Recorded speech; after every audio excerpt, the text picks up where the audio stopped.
Hey guys, it's Edward.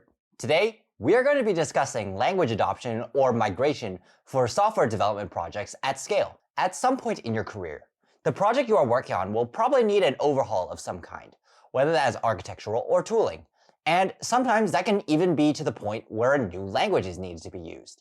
For instance, Twitter was originally written in Ruby, but then needed to be written in Scala in order to scale further. And as someone who has worked on Android for a very long time and has led the migration of projects from Java to Kotlin, I think this is a very interesting topic to cover, at least on a surface level. Not only that, I have undertaken some of these migration projects myself and have led one of them. I'll be discussing what should be considered after the decision has been made to move to a new language. Because once you choose to go to a language, it is never as simple as simply translating a code base from one language to another. The size of the changes can be as small as how objects and code is organized to as big as the entire company itself reorganizing.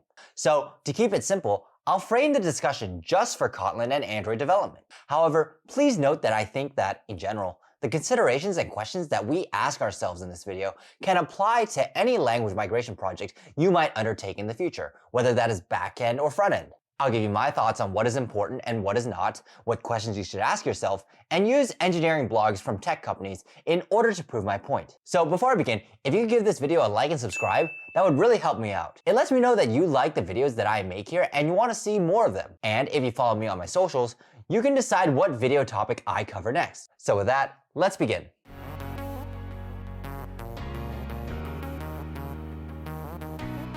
So for those who are unfamiliar, you can think of Kotlin as an upgraded form of Java with backwards and cross compatibility.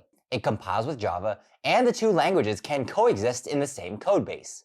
In fact, Kotlin is considered the modern of the two, with safer code checks like nullability checking and structure concurrency without the need for messy locks, all built into the programming language. This is one reason why Google and the Android team have been making the push for Kotlin to become the next new language and become a first-class citizen in the Android world. Now at this point you might be saying, wait, you mean our code is safer and easier to read? And we don't have to do any translation between the old Java code and the new Kotlin code? Cool, let's use it. We can just write all our future code in Kotlin and slowly refactor our old legacy code whenever we feel like it, right? Well, sure, that is a valid thing to say if you're only considering it from an individual developer standpoint. Once you get past the learning curve, the shiny new language might seem like the greatest thing since sliced bread. But there's a few caveats here that need to really be taken seriously, even if you're not working in a big project or a big company. Let's start with the language itself. Even though a language might advertise itself as cross-language friendly, to implement it might not be that easy. The new language might be so new that newer updates break older versions. In their blog, LinkedIn says that JetBrains promises backwards compatibility for Kotlin versions, but in some cases, might require you to update all your dependencies as well. And while language updates seem to make upgrading versions very reasonable and give developers enough time to move from a deprecation to non-compilation, it doesn't guarantee that it will be treated that way across major version changes. What this all means is that you need to be very, very careful about the policy regarding these language upgrades, because backwards compatibility might not necessarily hold true when it comes to future versions. So the maintenance time of upgrading your language to a newer version and updating the code that is related to it is a very real concern. And this can drastically affect what IDE and tooling you use. On a basic level, what happens if you just need to change your IDE because of a language change? Or even worse, what if the IDE stops working simply because the language gets upgraded? This has actually happened in the past. When Android decided to move their build system from Maven to Gradle, they also switched from Eclipse to Android Studio, a variant of the JetBrains Java IDE. And while Gradle and Android Studio appear to have made life very easy and seamless for LinkedIn to make the upgrade to Kotlin, other build systems might not be so lucky. This is a very big factor to consider. There's no point in choosing a new language if that new language is not supported by your current architecture. Fortunately, we can also say that Buck, another build system, is also very Kotlin friendly, as Uber has been able to build all of their applications using Buck.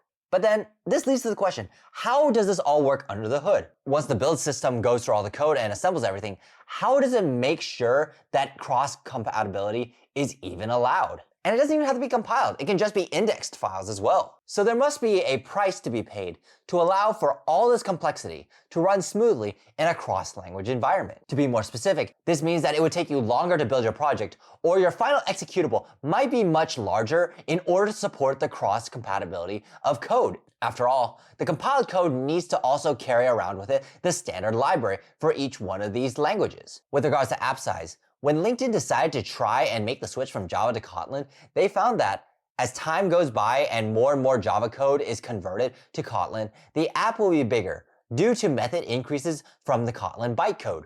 Fortunately, a tool called ProGuard removes a lot of the unused methods from the Kotlin generated code.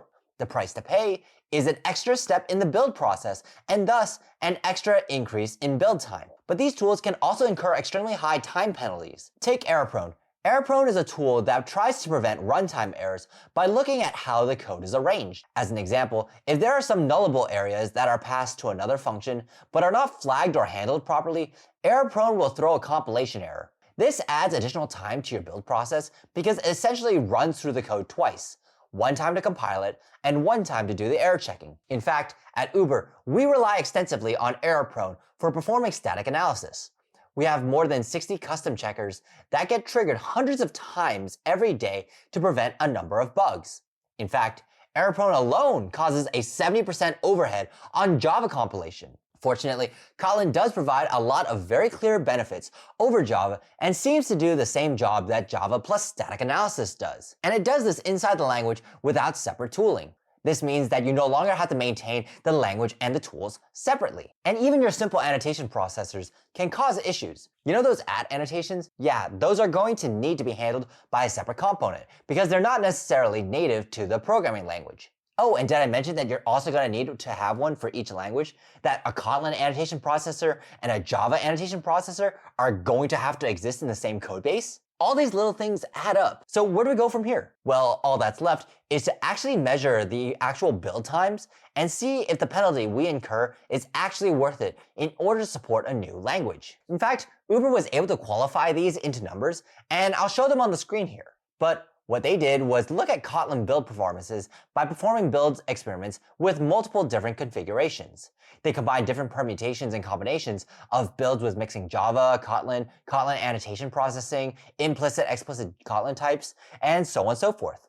Then they ran these builds multiple times on clean servers in order to make the test deterministic. The results was that having a mix of Java and Kotlin sources actually tends to make longer compile times than having vanilla Kotlin or vanilla Java. Pure Kotlin tended to do much better without an annotation processor, and pure Java compilations ran the fastest, almost 50% faster. However, the lines of code actually decreased by 40% as a trade-off. So that was a lot of information I threw at you, but let's summarize. The first thing is to make sure that the language you will transition to will have the right tooling and support for what you need, and that you have a very good reason to switch languages. It makes no sense to change to a flashy new language if your debugging tools are lacking or if your build system won't support it in the future. And if your future language updates are going to severely break your system, then the pain might not even be worth it. 2. All things being equal, the two metrics that really matter are going to be human labor versus build results, whether that is build time or build size. On a smaller project, you really only have to care about human labor. One additional person is very expensive. However, the team is very small, so the build penalties that you incur might not actually matter that much. At scale, it becomes the opposite. The build time and size become a much bigger factor.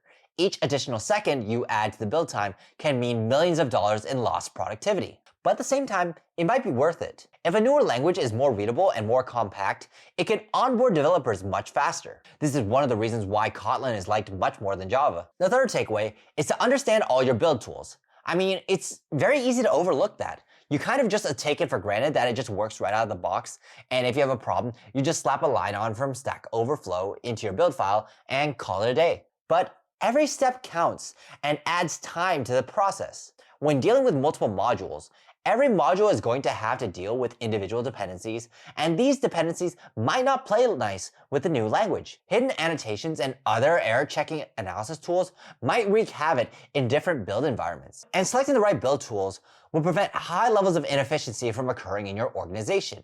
And finally, my last tip is that if you're okay with the build penalty and you're okay with moving to a new language, then the next step is to start writing tests in the new language first. This allows people to slowly get their feet wet with the new language before refactoring or changing the legacy code. It also prevents the nuances of the language from interfering with the actual code development. It'll help your developers practice standard coding practices for the new language as well, and help to formulate them without breaking the main part of your code. So, that'll do for me.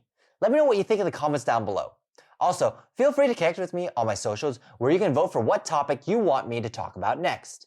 And if you want to try and secure that next job offer, you can book me for interview coaching at eChanTech.com.